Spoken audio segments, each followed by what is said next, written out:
বউ বিয়ে করিলে বিবাহিতের পরে বিবির হাজারো আবদার পালন করতে গিয়া যদি মা বাবার সাথে জুলুম করে, ব্যালেন্স করতে না পারে, ভারসাম্য রক্ষা করতে না পারে, তখন বিবিকেও তার ইনসাফ, বিবিকেও তার প্রাপ্য বুঝাইয়া দেওয়া, বিবিকেও তার ইনসাফ মতো দেওয়া, মা বাপেরও খেদমত করে যাওয়া, বিষয়টাকে ব্যালেন্স করা খুব কঠিন, কষ্টকর হয়ে যায়।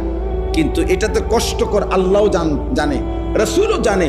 এই জন্যই তো আল্লাহ এবং তার রসুল পুরা কোরআন এবং নবীর হাদিসে অসংখ্য অগণিতবার মা বাবার খেদমতের এত ফজিলত কি লেখা করছে।